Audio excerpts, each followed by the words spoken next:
चुनाव के बारे में मैं कुछ कहना चाहता हूं। जो हमारे देश में लोकतंत्र की पहली शुरुआत पंचायत से होती है, गांव से होती है। लोकतंत्र की यह सबसे छोटी इकाई है।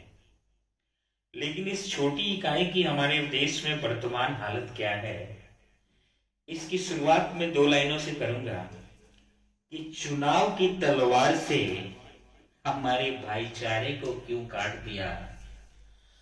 चुनाव की तलवार से हमारे भाईचारे को क्यों काट दिया। दरार तो तुम्हारे दिल में थी, हमारे गांव को क्यों बांट दिया।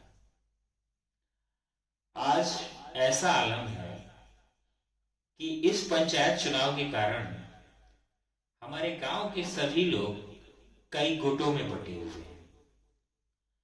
मुखिया और सरपंच प्रत्याशी, अभी बिहार में चुनाव चल रहा है, मुखिया और सरपंच प्रत्याशी बहुत सारे रहते हैं। अगर कोई व्यक्ति किसी मुखिया के घर चला जाए तो दूसरा वाला काफी नाराज हो जाता है कि लगता है ये उसका आदमी है, रोष हो जाता है। गांव कई टुकड़ों में बटा हुआ है। वो जो पुराने टाइम में भाईचारा देखने मिलता था, आज वो नहीं है। और इस पंचायत चुनाव जो कि हमारे लोकतंत्र की पहली कड़ी है, उसकी ये हालत है कि आम जनता इसे एक कमाई का जरिया बनाकर रखती है। इसे चुनाव आता है तो कुछ ऐसे लोग होते हैं जिनके लिए बहारों का मौसम आ गया। मुखिया जी लोग छूट कर पैसे खर्च करते हैं, सरपंच साहब लोग छूट कर, अभी बिहार में चुनाव चल रहा है, उसमें देखने का मौका भी, दीपावली का महीना है, अगर कोई मुखिया प्रत्याशी आ गया तो कोई खड़ा व्यक्ति बड़ी तरीके से उसका स्वागत करता है। आइए आइए मुखिया जी बैठिए, अरे आप तो भगवान है, विजय आप ही की है, आप बहुत अच्छा काम करते हैं।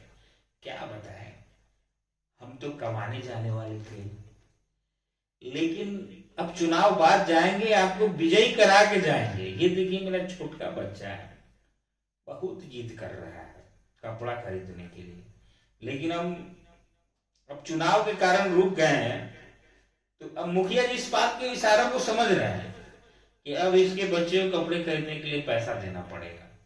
वो डायरेक्ट पैसे की मांग नहीं कर रहा है, पर बच्चों के कपड़े खरीदने की मांग कर रहा है। मुखिया जी ने पैसा दिया निकाल, अरे मेरा बच्चा है, आपका बच्चा, मेरा बच्चा है। सरपंच साहब ने उसको पैसा दिया निकाल कर जेब से। अरे हाँ सरपंच साहब पैसा रखिए, देख लेंगे आपके लिए, आप तो विजयी आदमी है भाई, और पैसा छोड़ भी नहीं रहा, पकड़े हुए हैं ला के जेब में। ऐसे ही कुछ प्रत्याशी कहीं ठेके वगैरह जो शराब के ठेके होते हैं वहां पहुंचते हैं तो देखकर बोलते हैं, मुखिया जी सरपंच साहब दिन में बड़ी मेहनत हुआ है, शरीर जो है दर्द कर रहा है। अब वो समझ जाते हैं कि आज ये मानेगा नहीं, 2 बोतल लेगा ही। वो ऑर्डर कर देते हैं, इशारा कर देते हैं दे दो, लेकिन उनकी संख्या 4-5 रहती है। वो मुखिया जी इशारा कर रहे हैं, भैया 10 बोतल निकाल देना, उसमें ये अपना सहानुभूति ही प्रकट करते हैं। हाँ 10 क्या होगा, ये सब फालतू है, अरे 2 लाना, और दबा के निकल लेता है। जब तक जो 4-5 पीछे रहते हो गाली देते हो, पहुंचते क्या मुखिया जी के खास तुम ही हो, का सरपंच साहब के खास तुम ही हो, अरे 1-2 फालतू है, 2 को ले गया, 1 ही 2, 1 वो दबा, ऐसे करते करते 10 बोतल वहां खर्च हो जाता है। तो हमने ये सब जो बातें हैं, ये लोकतंत्र के घर में या लोकतंत्र का एक जो शरीर है उसमें कैंसर के समान है, जो आज शरीर को जर्जर बनाए पड़े। अगर कहीं चुनाव का डेट बढ़ गया तो मुखिया और सरपंच साहब का बेचैनी बढ़ जाती है कि 10 लाख तो हो गया, डेट बढ़ा है, 10 और लगता है कि लग जाएगा। तो चुनाव ये पैसों का तमाशा बन गया है। लोकतंत्र की सबसे छोटी इकाई का ये हाल है। तो इससे ऊपर उठते जाते हैं जब हम, उस इकाई का क्या होगा? हमें इस बात को समझना पड़ेगा। भारत को लोकतंत्र के लिए तैयार होना पड़ेगा।